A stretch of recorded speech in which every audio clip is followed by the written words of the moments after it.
I think many of us in the committee are really disturbed by revelations to this committee that there were officials at NIH that deleted government records, they deleted personal, or they used personal information, personal emails to communicate and circumvent freedom of information laws. So I just had a couple questions about that. Dr. Fauci, did you delete any emails or records related to the Wuhan lab or the origins of the virus? No, I did not. Okay.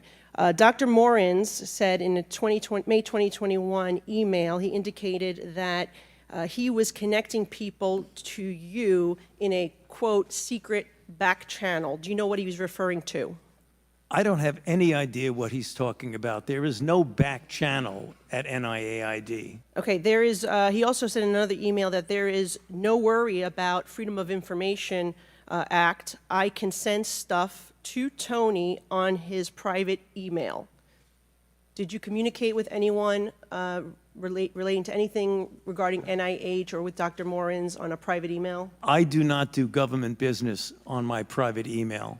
Okay, so have you communicated with Dr. Morins via private email, even if it was not necessarily your definition of government business? It might have been because, as I mentioned in my opening statement, one of his functions is to write chapters, medical scientific chapters with me, so it is conceivable that I communicated with him on my private email when we were writing a chapter, and that was not official What business. about Peter Daszak?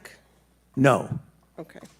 I just want to clarify for the record, because today you testified that you did not suppress the lab leak theory, yet in the past you have said, quote, it is a distortion of reality, unquote. You've said, quote, I've heard these conspiracy theories, and like all conspiracy theories, they're just conspiracy theories. That's what you told the American people. And so would you like to clarify what science were you following then versus now? Yeah, no, I've also been very, very clear and said multiple times that I don't think the concept of there being a lab leak is inherently a conspiracy theory.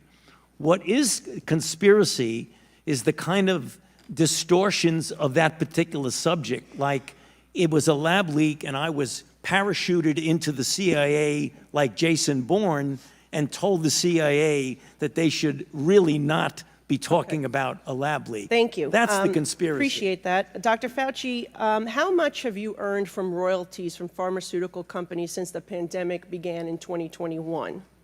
Zero. It says NIH scientists made $710 million in royalties from drug makers.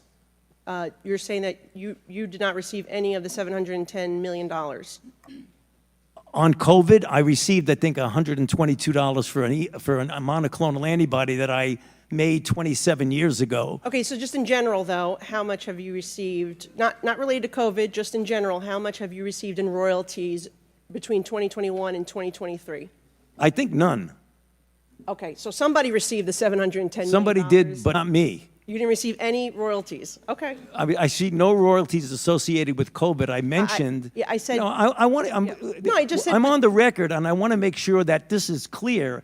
That I've developed a monoclonal antibody about 25 years ago that's used as a diagnostic that has nothing to do with COVID, and I receive an average of about $120 a year from that Okay, patent. but the bottom line here is that scientists at NIH did receive $710 million in royalties, and I guess my question is, don't you think that if these experiments are made using American tax dollars, that any of those royalties, this nearly billions of dollars, should be going back to the American taxpayer, not in the pockets of the scientists? Do you believe that's a law that we should consider changing?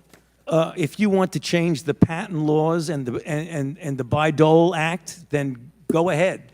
Okay. But that's not for me to say. I'm asking your opinion. Okay. Well, anyway, moving on, I just want to say that, we know billions of dollars have been funding these animal experiments, both here domestically and in foreign land. I'm very troubled by the cruel, horrific animal research that has been done on U.S. land and in foreign laboratories. Taxpayers are footing the bill for billions of dollars. These beagle puppies that have their throats slit, they are being injected with ticks, they are murdered after just a few months, piglets, rabbits, you name it. FDA is saying we no longer need to be testing human medications on animals, that there's other ways to achieve this. Can you comment on that, if it's time for the United States of America to be moving on from these cruel animal and horrific costly tests? I'd be happy to comment, but I'm puzzled as to what that has to do with the origins of COVID. Well, I have a question about it. Okay, and you're I'd be before happy this to committee, answer and it. it has to do in general with Yeah. the amount of waste of tax dollars that NIH is using. Well, the animal experiments that are conducted by and funded by NIH go through strict regulations of the proper use of animals in research. So I'm not, Congressman, with all due respect, I'm not trying to be confrontative. I'm not sure what you're talking about, but the experiments that the NIH funded go through strict regulatory processes of the treatment of animals, the humane treatment of animals. Well, they're not very humane, and I will say, as the former director, you signed off on these experiments, and so my time has expired, and we will. Well, I signed off on them because they were approved by a peer review